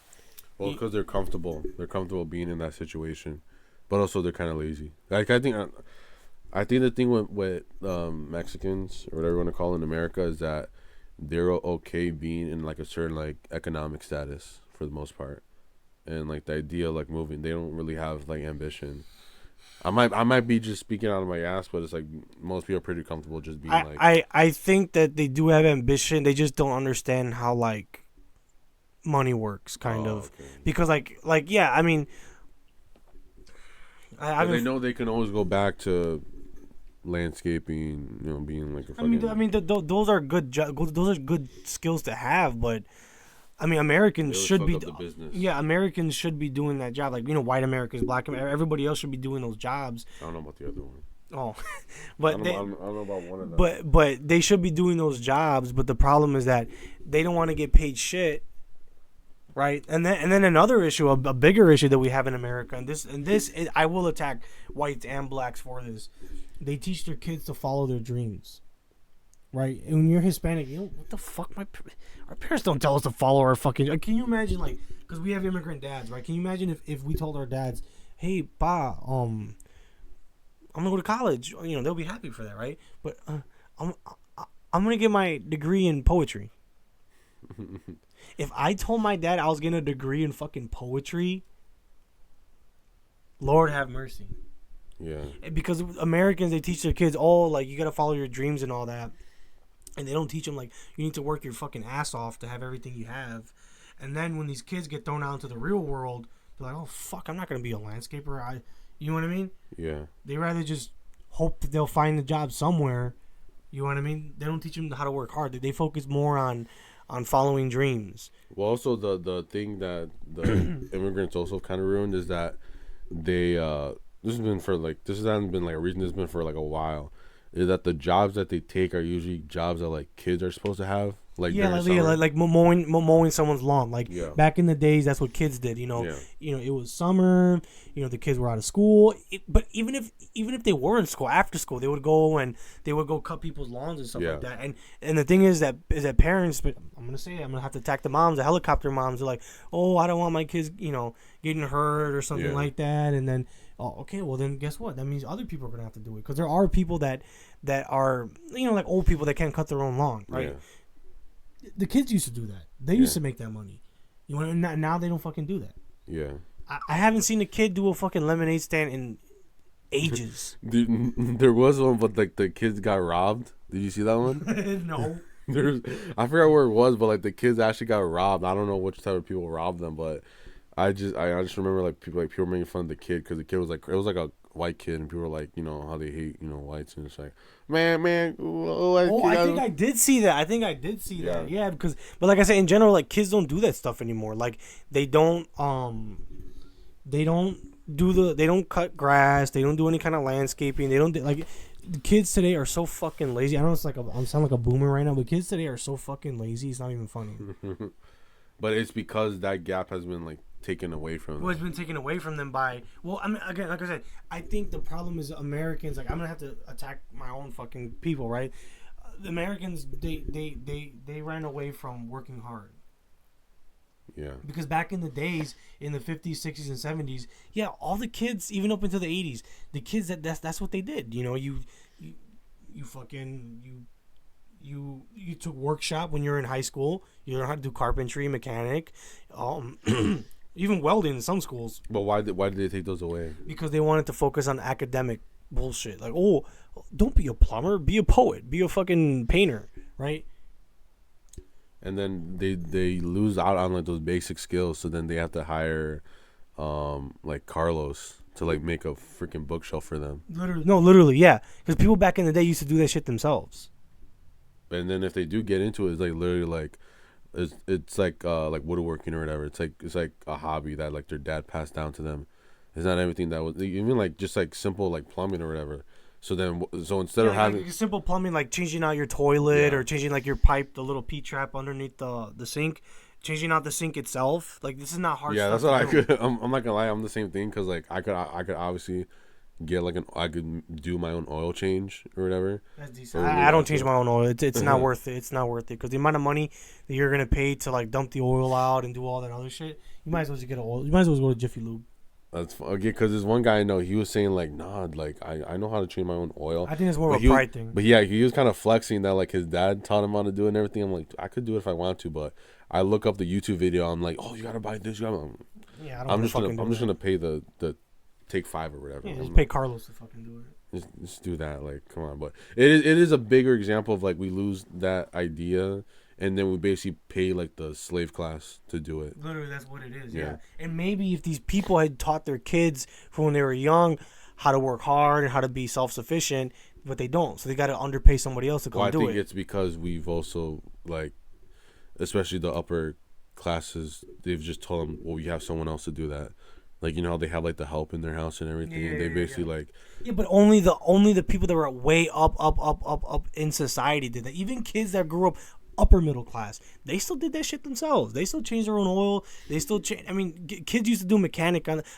Back in the days, right? You would see like even like in movies, you would see like old movies from back in the day. You would see like a bunch of like teenagers, 15, 16, 17 years old, working on their own car. Yeah.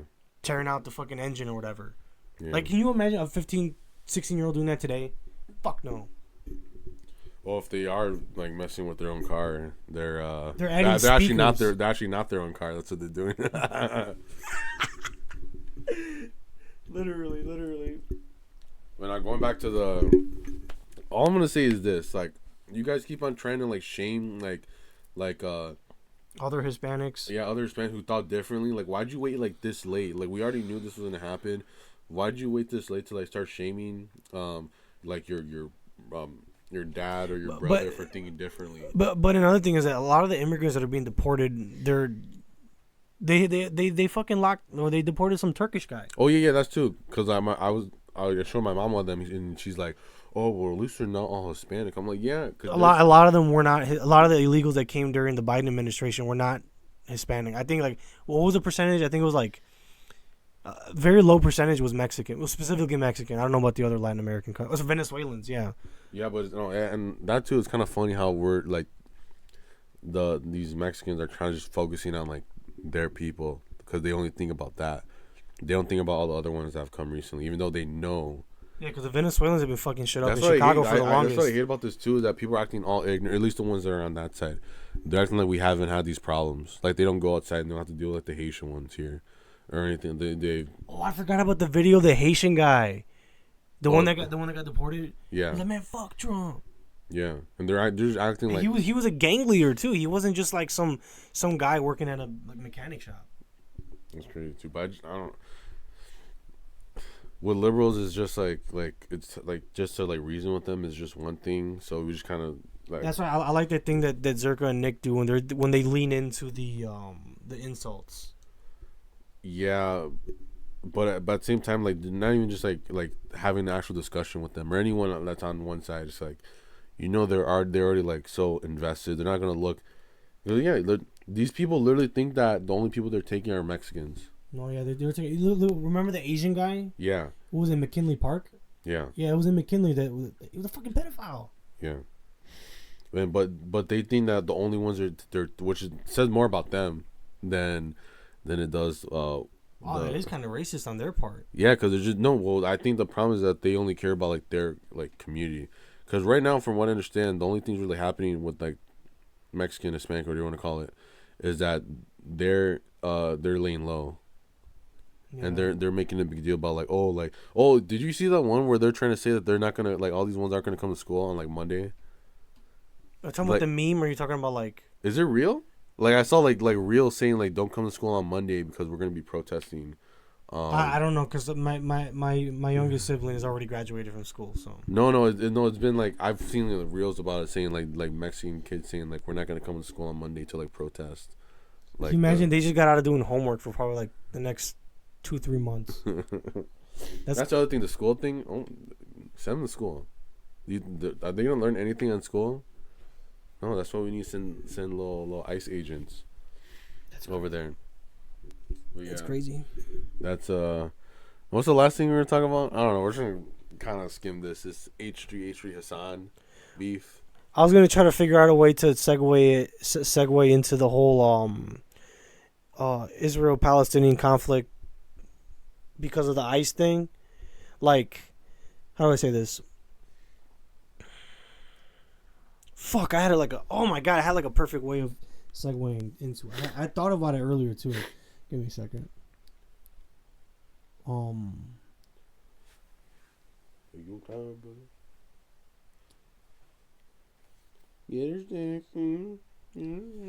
Bro, I forgot. It was good too. Something about like Israelis.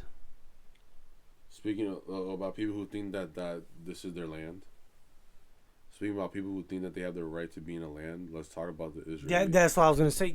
They use triggered it. Yeah, they feel like they have the right to be in that land, right? Yeah, just like these. Yeah, just like they feel the same way too. Well, it's funny because they're most of those protesters are pro-Palestine, right, or free Palestine, or whatever, and well, they feel like they should be in America. Well, why can't Israelis feel like they want to be in Gaza, in Lebanon, in Syria, in Iran? Don't they have the right? I mean, it's in the Bible, no? Were you watching that H3 video?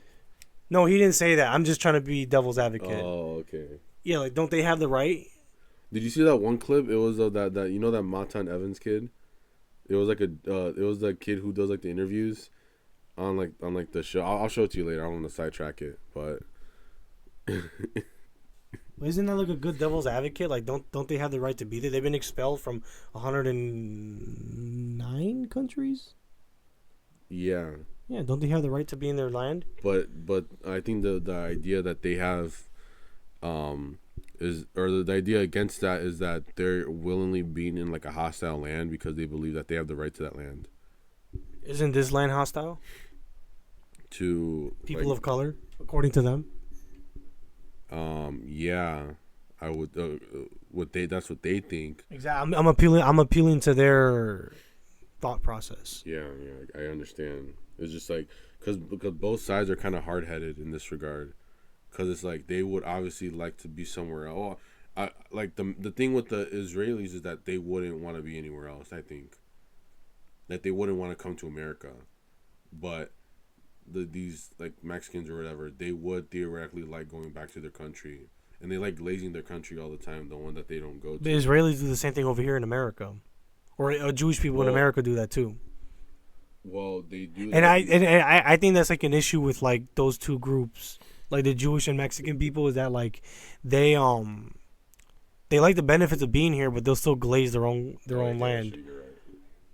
But I think the ones, I don't know. I mean, doesn't Ben Shapiro glaze Israel more than America? Yeah, probably. And then when even the liberal ones too, like Michael Rappaport. Yeah, I guess you're right. I did remember saying something like that before. Like, yeah, it's an interesting. That's why I don't like it when people put like the Mexican flag. I don't like it when they put the Israeli flag anywhere. I don't like when they put the Mexican flag anywhere, because it's like honestly, I like, you know that one black flag, the one where it's like the American flag but in like the black colors. You know the one that like Kendrick Lamar put in his video. Oh yeah. I'd rather like that flag because at least it's American. You know what? I'll even take the rainbow one. The rainbow? The LGBTQ American flag. Oh, the American flag. I guess even that one too, because it's admitting, because you're still saying this, we're in America. But these ones, when they wave the flag, they're basically saying like, oh, this country's good. I'm fighting for my country. This country's good. But we were indoctrinated into those Mexican independence, Cinco de Mayo parades. We're like, yeah, no, it's cool. I'm like, oh, why? I mean, even I don't know if you guys had this at yours. They did that to warm us up to the idea of when we grow up, we're gonna see all these Jews having the Israeli flag everywhere. Well, it's funny because when I went to high school, the first high school I went to, we actually had a Holocaust survivor show up. And it's funny because the week prior, this is so weird how everything goes back. It works. It's like poetry. It rhymes. The week prior, we had a discussion about the Israeli Palestinian conflict. I mean, obviously it's been around forever. So this is back in, I think, 16, 17, and we were talking about it back then. And then all the kids were like, "Oh no, yeah, the Palestinian kids have a right to their own land." But also, you got to realize the one thing that they like to say about America is that everyone here is technically on stolen land. Yeah, but if you want to talk about in the indigenous people, this is where I'm going to let my history dick swing, right? Like the tribes were all at war with each other. They were nomadic. They moved around. Yeah. You're right. What I'm saying is that. Well, I mean, that would be my argument. That would be my argument to them. Yeah, against them. But they like, because like the Aztecs, like I'll give you a little bit of history, right? The Aztecs, they I think it was Hernan Cortez. I can't remember, one of the Spanish conquistadors. They asked like, "Oh, like, where are you guys from?" Or they're like, "Oh, we're from Aztlan," because the name Aztec comes from the word Aztlan, people of Aztlan, right? Aztlan was, historians believe, to be somewhere in the southwestern region of America, right? The United States, I should be more specific, right? And they moved from that area of the Southwest. I think they say, fuck. What? I sound so retarded right now. What state is Las Vegas in? Nevada, yeah. They think that they came from like Nevada, or even like Arizona or New Mexico, and they moved their way down to Mexico City, which they call Tenochtitlan. So they weren't indigenous. They weren't indigenous to that land. Yeah, but that's the argument they're gonna put. They're gonna say that, oh, like, well, since the whites, whatever, and the Mayflower took over America. Well, they didn't even take over. They made peace with the Indians. That's not what the history books tell these people, bro. Yeah. We're kind of just like being devil advocate right now, but that's just what the arguments that these people are gonna put for the idea that we need immigration. And also the idea, the reason why a lot of Holocaust survivors, they're pro-immigration, is because after World War II, they all were allowed to come to America and other places. So That's why a lot of them they're never gonna like let go of being anti-immigration or anything like that. And it's funny because they were doing like a DNA thing, and you know, like uh, Palestinians, Jordanian, I think Syrians are more ethnically or racially closer to the ancient Israelites than actual Jews today. Well, because they've been to like Europe and everything, isn't that? Am I wrong? Well, from what I understand, is that after the Because all the ones in Israel, they have like some sort of like European blood in them, right? yeah Like, like yeah because all the I think the Sephardic Jews, because there are Jews that stood in the Middle East. Those ones that's different. I'm talking about the Sephardic Jews and the Ashkenazi Jews. The Ashkenazi Jews went to I think like the Slavic countries, and it's funny because Saint Andrew, the brother of Saint Peter, the first pope, he went to Ukraine to go preach the gospel. And I think that area there was Jews there. Those are the Ashkenazi Jews. You could correct me on that, but I'm not too sure. I'm not 100% sure, but it's kind of crazy how like they knew that there was Jews there because they left after the Babylonians conquered Jerusalem. And then it's also funny because Saint James the Greater and Saint Paul. Well, Saint Paul said he was going to Spain, but they never. The Bible doesn't explicitly say that he made it there, but historians say that he most likely made it to Spain. But Saint James the Greater, we know who was a disciple of Christ. We know for sure he went to Spain and preached the gospel, and there were Jews in Spain. Those are the Sephardic Jews. Speaking of Jews, H3, H3. What's that from? A video. That's how Pyrocynical. Oh, that's how Pyro says it? Yeah, it was back in the day, so I remember. Or someone, I forgot who else, but they used to say it like that. He dropped a video. Like we used to be big H3 fans back in the day, or you kind of used to. Yeah, I was a big fan back then. But he dropped a video expose. The only time he drops videos now is when he's like exposing someone. Well, the last video that he dropped was over fucking almost 5 years ago. Yeah, it was during COVID. And it was about Zuckerberg too. No, not that one, but the one before that. It was a content nuke about Keemstar. Yeah, Keemstar. That's the only time he likes to make videos because he still realized that he's like excels in that area of like tightly edited videos.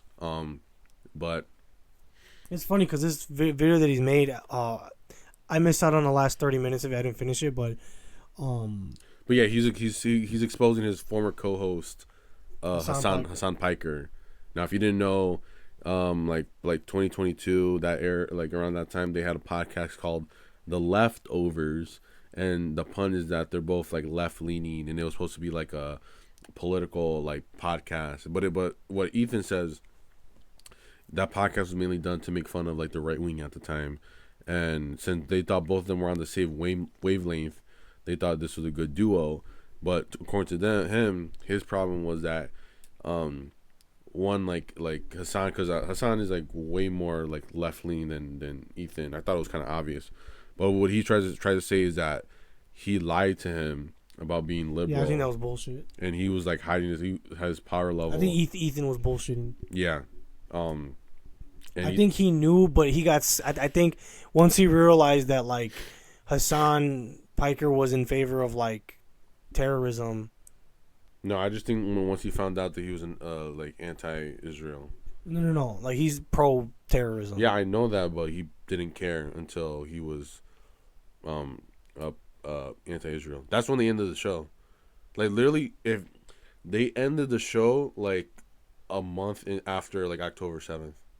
Yeah, but that's because Hassan Piker was posting like terrorist videos. No, that was after. Like that. No, the interviews and all that. That was after that. Oh, that was after that. Oh shit. Yeah, because this is what he said. He said like the one he was interviewing the Houthi or whatever. Mm-hmm. That was him watching Hassan after they ended the show. And then I know like the timeline. Okay. That was all after. I got the timeline a little mixed up. But it's kind of like the MCU. But what he was saying was that Ethan was saying that he was just like Ethan's. I'm a regular liberal, whatever. I'm in Hollywood, whatever the fuck you want to call it. But this guy, Hassan, he basically what he's saying that he found out that this guy was more left leaning, and cut ties with him. Because also he wouldn't have cut ties with him unless like Twitch decided to ban him for that. I think that like.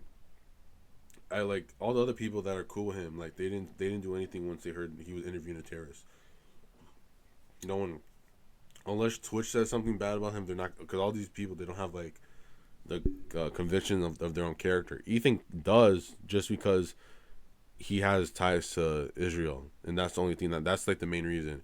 But what I think happened is that the whole other video was him just trying to find other bad qualities about him, and then he used the terrorist thing as another bad quality.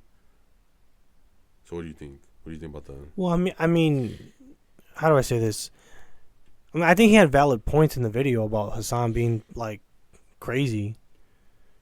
I mean, to go as far as to like, how do I say this? Like deny like the atrocities. I mean, I think Israel committed a lot of fucking. I mean, I think we're pretty. I mean, I think it's known that we're I'm pro Palestine or free Palestine, whatever. But I think like when you go as far as to like promote terrorist groups, you know what I mean? Like that's. Well, I think that's like me defending fucking cartels. Do you know who owns Twitch? I saw the guy and the old guy. No, do you know which company owns Twitch? No, who? Amazon. What the fuck? So Amazon that's like kind of the whole thing. I don't know why Ethan didn't bring this up, but the whole. He might have done that, but I didn't finish the video. This whole site is being everything technically, and I'm not really like cancel culture or whatever, but technically, every single content that's on that site is endorsed by, and paid for technically by Amazon, which is funny because you know what else is paid by Amazon, which is allegedly like far left or whatever. The Boys. I don't know. I haven't seen the show, but people always bring up how that show's like pretty like left leaning, but then at the same time they're owned by like a. Yeah, they try making fun of like woke culture, but that's like a red herring. No, but they pretend like they're like anti-establishment. The show's anti-establishment because they're going against like these superheroes that are like Hitler or whatever, but at the same time they're being paid by, or funded by like a billionaire, the richest guy in America. And I mean, I don't really care that he's the richest guy in America. I don't see it as a bad thing. But if you're really funded by Lex Luthor. But if they're left, like the leftist mindset thinks that anyone who has power is bad, and so that's why they think this guy's bad. But they're still gonna have a show funded by Jeff Bezos. What do you think about his girlfriend? I think she's fucking ugly. She's like a blow up doll. She literally wore fucking lingerie to the inauguration.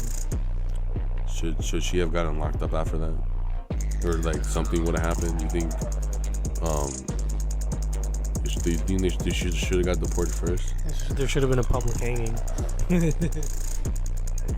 But the public hanging just like her tits sagging to the floor.